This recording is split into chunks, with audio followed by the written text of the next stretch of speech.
Hello students, હું છું વિરેન રાજગુરુ અને આજે આપણે જોવાનું છે બીકોમ સેમ 1નું ફાઇનાન્શિયલ એકાઉન્ટિંગ 1 એટલે કે નાણાકીય હિસાબી પદ્ધતિ. આજે આપણે એમાં યુનિટ નંબર પહેલું છે ભાગીદારી પેઢીનું સંયોજન છે. એમાં જાન્યુઆરી 2025માં પૂછાયેલો પહેલો દાખલો જોવાનો છે. શું કહેવા માગે છે તો કે સંયમ અને સલોનીની પેઢી તારીખ 1/4/2023ના રોજ આરવ અને આયામની પેઢી સાથે જોડાવાનો કરાર કરે છે. સંયમ અને સલોની અનુક્રમે 60% અને 40%ના પ્રમાણમાં નફો નુકસાન વહેંચે છે.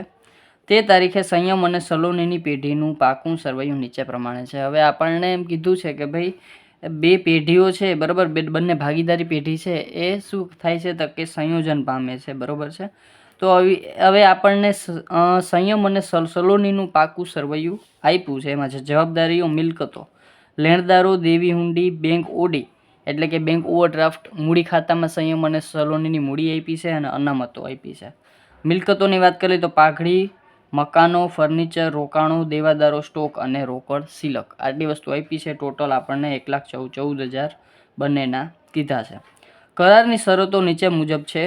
પહેલા છે પાઘડીની કિંમત 7,000 ગણવી, રોકાણો નવી પેઢીએ લેવા નહીં, ફર્નિચર અને મકાનની કિંમતમાં 20%નો વધારો કરવો, સ્ટોક 27,900ની કિંમતે લેવો, દેવાદાર પર 2% ઘાલખાદ અનામત રાખવી, સંયમ અને સલોનીની પેઢીના ચોપડે જરૂરી ખાતા તૈયાર કરો. આપણને શું કીધું છે કે ભાઈ હવે સંયમ અને સલોનીની પેઢીના ચોપડે આપણે શું કરવાના છે તો કે જરૂરી ખાતાઓ તૈયાર કરવાના છે. તો જરૂરી ખાતામાં આપણે મુખ્યત્વે 2 ખાતા આમ તો આવે છે અને વધારેમાં વધારે 3 ખાતા, બરાબર. કયા કયા તો કે એક તો નફા નુકસાન હવાલા ખાતું, ભાગીદારોનું મૂડી ખાતું અને ત્રીજા નંબરમાં છે પાકું સરવૈયું અથવા તો નવી પેઢીનું ખાતું. આપણે પાકું સરવૈયું નહીં બનાવીએ, પણ આપણે શું બનાવશું, નવી પેઢીનું ખાતું બનાવશું. તો આવી રીતે કંઈક આપણે બનાવશું, બરાબર. નફા નુકસાન હવાલા ખાતું, ભાગીદારોના મૂડી ખાતા અને નવી પેઢીનું ખાતું, 3 બાબતો આપણે બનશે. ચાલો, અને નવી પેઢીના ખાતાની જગ્યાએ કદાચ નફા તમે પાકું સરવૈયું બનાવો, બરાબર, તો પણ ચાલે, એમાં કંઈ ફેર પડશે નહીં, બંનેનો ટોટલ સેમ આવશે. ચાલો, સૌ પ્રથમ આપણે છે એ શું જોઈએ તો કે હવાલાથી દાખલો છે એની શરૂઆત કરીએ. એક એક હવાલા જોતા જાય અને દાખલો ગળતા જાય. પણ પહેલાં આપણે છે એની પહેલાં મૂડી ખાતામાં એની બાકી લખી નાખીએ. તો અહીંયા આપણે મૂડી ખાતા આપેલા છે, એની આપણે જરાક બાકી લખી નાખીએ. તો મૂડીની બાકી હંમેશા જમા હોય એટલે અહીંયા આપણે લખશું બાકી આગળ લાવ્યા.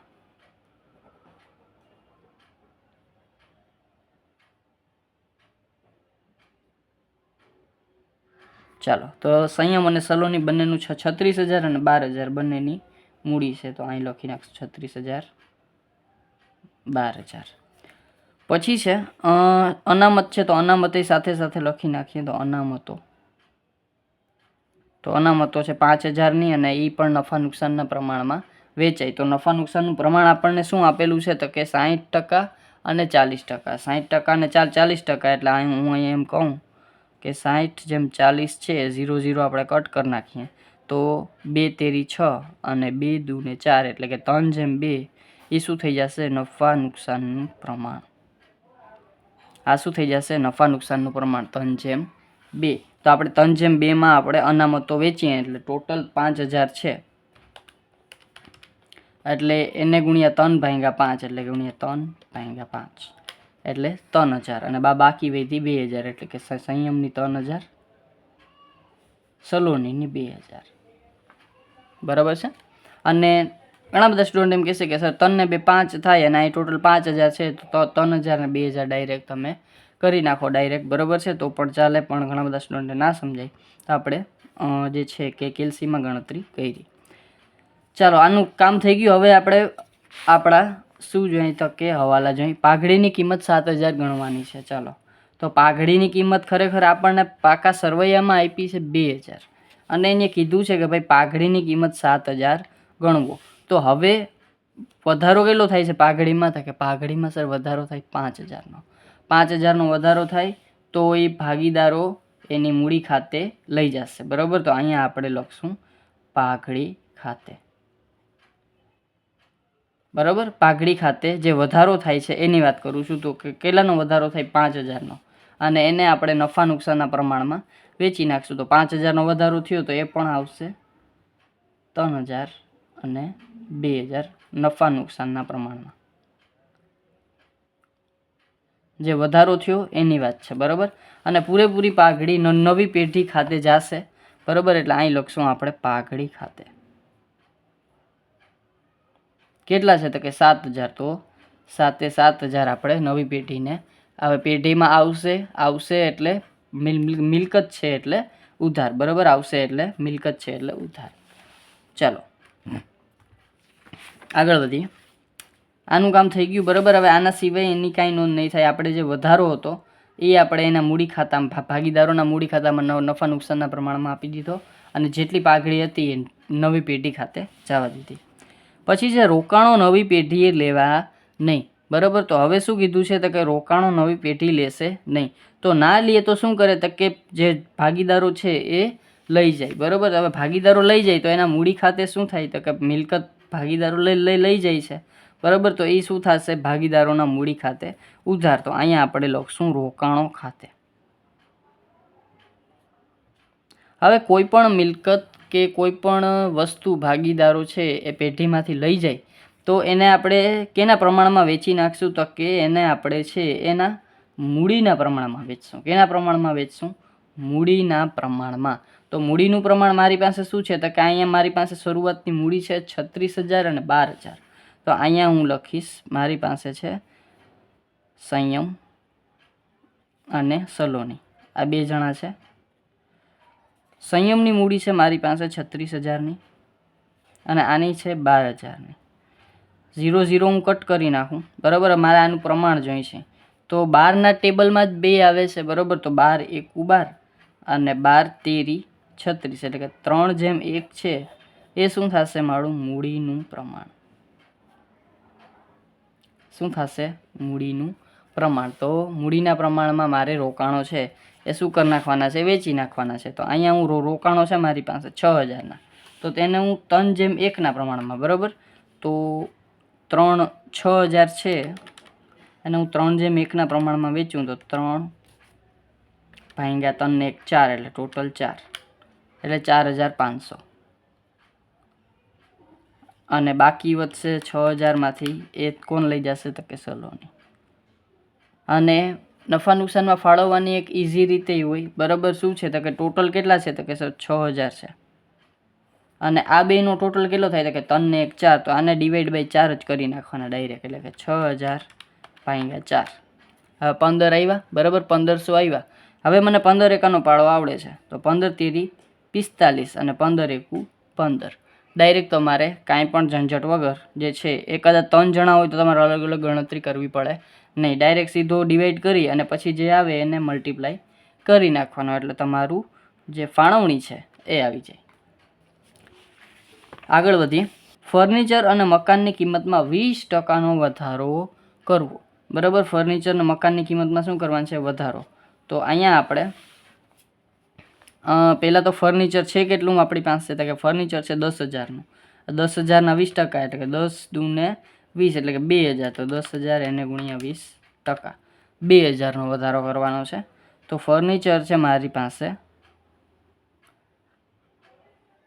આપણે નવી પેઢીમાં જ લખીને હિસાબ કરીએ, બરાબર છે. તો નવી પેઢી લઈ જશે, બરાબર. 10000નું ફર્નિચર છે અને 20% વધારો કરીને લઈ જશે એટલે કે 2000નો વધારો થશે એટલે કે 10 ને 2 12000 ફર્નિચર કોણ લઈ જશે પેઢી, બરાબર છે. ચાલો નવી પેઢી છે એ. હવે જે 2000 વધારો આવ્યો એ જૂની પેઢી એટલે કે જે સંયમ અને સલોનીની કંપની છે અથવા તો પેઢી છે. પેઢી માટે શું છે તો કે ફાયદો છે. ફાયદો હોય તો નફા નુકસાન હવાલા ખાતે શું થાય જમા થાય. તો અહીંયા આપણે લખશું ફર્નિચર વધારો અથવા તો ફર્નિચર ખાતે, બરાબર. કેટલો છે તો કે 2000નો વધારો. 10000 હતા, બરાબર. પણ 2000નો વધારો થયો એને આપણે ફર્નિચર ખાતે લખ્યા. આ સિવાય મકાનમાં 20%નો વધારો કરવાનો છે. મકાન છે 20000ના તો 2 દૂને 4, બરાબર. તો અહીંયા આપણે મકાન જે નવી પેઢી લઈ જશે 20000ના છે અને વધારો જો આપણે 20% કરીએ, બરાબર. 20000 એને ગુણ્યા 20% એટલે 4000. તો અહીંયા આપણે 4000નો બીજો વધારો, બરાબર. એટલે કે ટોટલ મકાન કેટલા થઈ જશે જે લઈ જશે પેઢી તો કે 24000, નવી પેઢી 24000ના મકાન લઈ જશે. પણ વધારો કેટલો થાય છે 4000, બરાબર. એટલે કે જે જૂની પેઢી એટલે કે સંયમ અને સલોનીની કંપની અથવા તો પેઢી છે એને શું થાય તો કે 4000નો ફાયદો થાય તો નફા નુકસાન હવાલા ખાતામાં જમા બાજુ. તો અહીંયા આપણે લખશું મકાન ખાતે, બરાબર. કેટલાનો વધારો થયો તો કે 4000નો, એટલે ફાયદો કેટલાનો 4000. ચાલો આગળ વધીએ. ફર્નિચર અને મકાન આનું કામ થઈ ગયું. શું કર્યું તો કે નવી પેઢી લઈ ગઈ એટલે એના ખાતે ઉધાર, બરાબર છે. અને જે વધારો થયો એને આપણે નફા નુકસાન હવાલા ખાતે ફાયદો છે એટલે જમા કરી દીધું. પછી છે કે સ્ટોક 27900ની કિંમતે લેવો. સ્ટોક કેટલાની કિંમતે લેવો 27900ની કિંમતે. તો સ્ટોકનો ખરેખર ભાવ કેટલો છે? સ્ટોકનો ભાવ છે આપણી પાસે 30000નો. સ્ટોક કેટલાનો છે 30000નો. અને એમ કહે છે કે ભાઈ 27900નો અમે લેશું તો શું થાય તો કે ઘટાડો થાય, નુકસાન થાય, બરાબર. તો પહેલાં તો આપણે નવી પેઢી સ્ટોક લઈ જાય છે એટલે નવી પેઢી ખાતે સ્ટોક આપણી મિલકત છે એટલે નવી પેઢી ખાતે ઉધાર, બરાબર. અને તે બરાબર હવે પહેલાં છે કેટલાનો તો કે 30000નો. અને એ એમ કહે છે કે અમે 27900નો જ લેશું, 27900નો જ સ્ટોક લેશું, બરાબર છે. તો 30000માંથી 27900 માઇનસ તો 2100 શું થશે તો કે 2100 છે એ પેઢી માટે નુકસાન થશે. પેઢી માટે શું થશે? નુકસાન થશે. તો અહીંયા આપણે નફા નુકસાન હવાલા ખાતે નુકસાન છે. અહીંયા અત્યાર સુધી ફાયદો થતો હતો, હવે આપણે નુકસાન થયું એટલે નફા નુકસાન હવાલા ખાતે ઉધાર. તો અહીંયા આપણે લખશું સ્ટોક ખાતે. કેટલું નુકસાન થયું તો કે 21000નું, સોરી 2100નું, બરાબર, 2100નું. તો અહીંયા આપણે 2100નું નુકસાન થશે. ચાલો આગળ વધીએ. દેવાદારો પર 2% ઘાલખાદ અનામત રાખવી. દેવાદારો પર શું રાખવાનું છે? 2% ઘાલખાદ અનામત રાખવાની છે. ચાલો તો દેવાદારો છે કેટલા તો કે 45000ના. અહીં આપણે લખશું દેવાદારો. દેવાદારો નવી પેઢી લઈ જાય છે, બરાબર. તો દેવાદારો કેટલા થશે તો કે 45000. ચાલો બરાબર. હવે જુઓ બે વસ્તુ છે, બે કન્ડિશન થઈ શકે. કાં તો તમે દેવાદારો છે એ એમાં 2% પહેલાં ઘાલખાદ અનામત રાખીએ તો 45000 એને ગુણ્યા 2% તો 900 રૂપિયા. તો 900 રૂપિયા શું થશે ઘાલખાદ અનામત? અહીંથી આપણે માઇનસ કરી નાખીએ, બરાબર. તો માઇનસ કરતાં કેટલા વધશે 44100. તો દેવાદારો વધશે 44100, બરાબર છે. અને હવે દેવાદારો પર ઘાલખાદ અનામત છે, બરાબર. આપણો ખર્ચ છે, આપણા માટે નુકસાન છે. તો નફા નુકસાન હવાલા ખાતે આપણે લખશું ઉધાર બાજુ, બરાબર. અહીં લખશું આપણે ઘાલખાદ અનામત.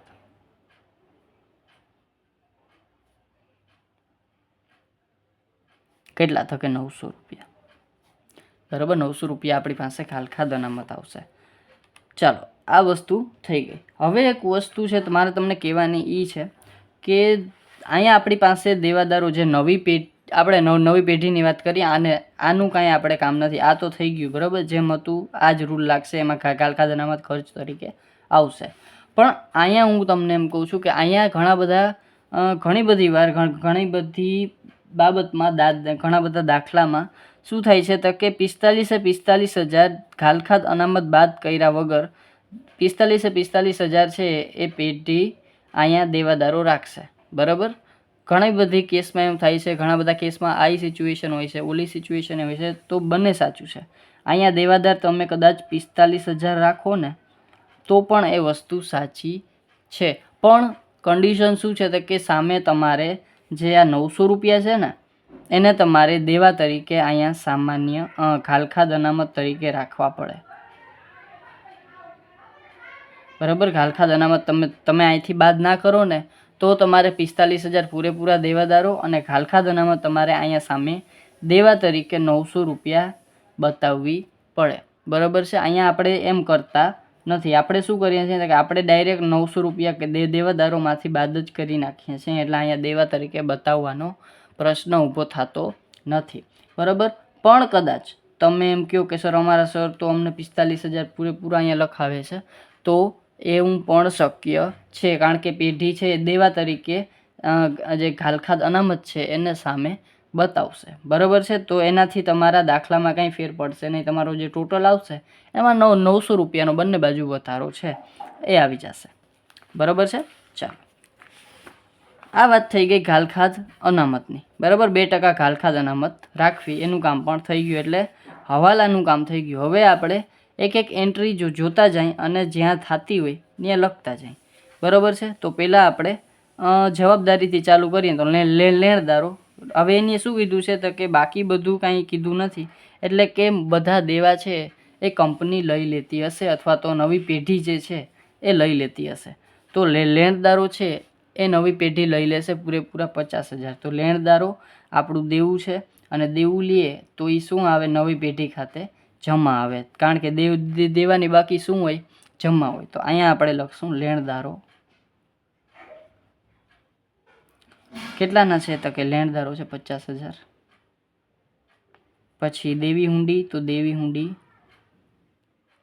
એ પણ લઈ લેશે 7,000. બેંક ઓવરડ્રાફ્ટ, તો બેંક ઓવરડ્રાફ્ટ એ પણ 4,000 પૂરેપૂરી લઈ લેશે. પછી મૂડીને અનામતનું કામ થઈ ગયું. મિલકતનું વાત કરી લઈએ તો પાઘડી, તો પાઘડી આપણે દઈ દીધી.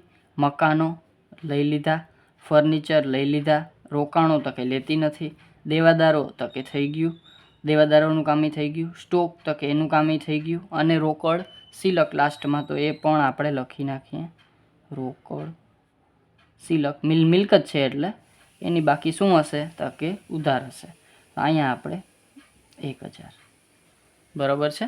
ચાલો, બધા જ મિલકતોનું પણ કામ થઈ ગયું છે. તો હવે આપણે શું કરવાનું છે તો કે હવે હું ક્વેશ્ચનને સાઈડમાં મૂકી દઉં, અને હવે આપણે પહેલાં ભાગીદારો જે નફા નુકસાન હવાલા ખાતું છે એ બંધ કરી નાખીએ. આપણે ટોટલ આવ્યો મારી પાસે 4 ને 2 6,000. તો અહીંયા હું 6,000, અને 6,000માંથી 2,100 અને 900 પ્લસ કરીએ એટલે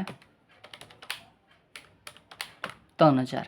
6,000માંથી બાદ કરીએ એટલે આ મારી પાસે વધશે 3,000, અને આ 3,000 વધશે એ શું વધશે મારી પાસે તો કે નફો, અને આ નફો હું ક્યાં લઈ જઈશ, ભાગીદારોના મૂડી ખાતે, બરાબર. ભાગીદારોના મૂડી ખાતે કરતા આપણે પ્રોપર નામ જ લખી નાખીએ. એકનું નામ છે સંયમ, તો અહીં લખશું સંયમના મૂડી ખાતે, અને એક છે સલોની, તો સલોનીના મૂડી ખાતે. ચાલો, કેટલો તો કે એના નફા નુકસાનના પ્રમાણમાં, નફા નુકસાનનું પ્રમાણ 3/2, તો 3,000 એને ગુણ્યા 3/5 એટલે એ થઈ જશે 1,800, એટલે આ આવશે 1,800, અને બાકી વધશે -3,000 એટલે 1,200, તો એ આવશે 1,200, બરાબર. અને મેં તમને કીધું એ પ્રમાણે 3,000/5 કરી નાખો, 600 એટલે 6 તેરી 18, 6 દુ 12, બરાબર. તો એ પણ તમે કરી શકો. લઈ જઈએ આપણે નફાને મૂડી ખાતામાં, તો અહીં લખશું નફા નુકસાન હવાલા ખાતે, બરાબર. કેટલું છે તો કે 1,800 અને 1,200.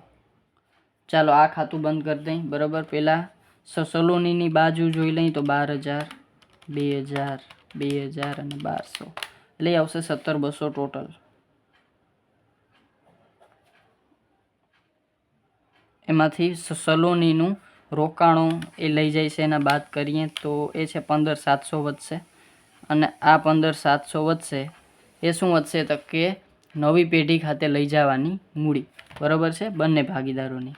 તો 36,000, 3,000, 3,000, 1,800 એ આવશે 43,800.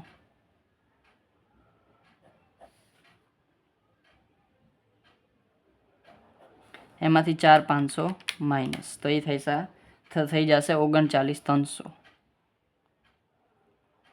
અને આ લઈ જશું આપણે નવી પેઢી ખાતે, બરાબર. આ ક્યાં લઈ જશું આપણે, નવી પેઢી ખાતે. તો અહીંયા લખશું આપણે ભાગીદારોના મૂડી ખાતે કેના તો કે સંયમના મૂડી ખાતે, તો સંયમના મૂડી ખાતે કેટલા તો કે 39,300, તો આ 39,300 બરાબર. અને આના મૂડી ખાતે છે સલોનીના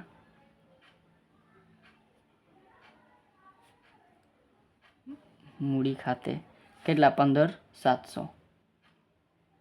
ચાલો બરાબર. આ તમને ક્રોસ એન્ટ્રી આપણે બધાની કરી બરાબર. કેતા ભૂલી ગયો કે નફા નુકસાન હવાલા ખાતે ઉધાર છે, નફો એટલે ભાગીદારોના મૂડી ખાતે જમા આવેલો જશે બરાબર. પછી આપણે નવી પેઢી ખાતે આ બાજુ ઉધાર આવ્યું, એની ક્રોસ એન્ટ્રી અહીંયા આપણે જમા બાજુ આપશું બરાબર છે. તો આ વસ્તુ થઈ ગઈ.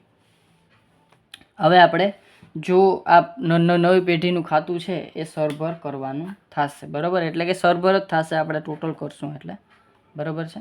ચાલો 50,000, 7,000, 4,000, 39,300 અને 15,700, તો એ આવશે 1,16,000. તો અહીંયા આપણે 1,16,000 અને આ બાજુનો ટોટલ કરી નાખીએ 7,000, 12,000, 24,000, 27,900 અને 44,100 અને 1,000 રોકડ, તો 1,16,000. તો આ પણ થઈ જશે 1,16,000 અને કદાચ 1,16,000 છે, 1,16,000 અને કદાચ આપણે છે એ દેવાદારો મેં તમને કીધું એ પ્રમાણે 45,000 લીધા હોય અને અહીંયા આપણે ઘાલખાદ અનામત 900 રાખી હોય તો આપણો ટોટલ થઈ જશે 1,16,900 બરાબર છે. તો આ આન્સર આવશે. અને જો આપણે આવી રીતે કર્યું છે બરાબર, જ્યાં આપણે દેવાદારોમાંથી ડાયરેક્ટ ઘાલખાદ અનામત બાદ કરી અને પછી જ મૂકી દીધી છે, તો એ આપણો આન્સર આવશે 1,16,000 બરાબર છે. તો આ થઈ ગયો આપણો જાન્યુઆરી 2025માં પૂછાયેલો દાખલો બરાબર છે. છતાં કોઈ પણ જાતનો ડાઉટ રહી ગયો હોય તો મને કોમેન્ટમાં પૂછી લેજો. અને જો વિડીયો ગમે તમને ખબર જ છે, લાઇક, શેર, સબસ્ક્રાઈબ જરૂરથી કરી નાખજો, જેથી કરીને આવતા વિડીયોઝ તમને સરળતાથી મળતા રહે. Thank you.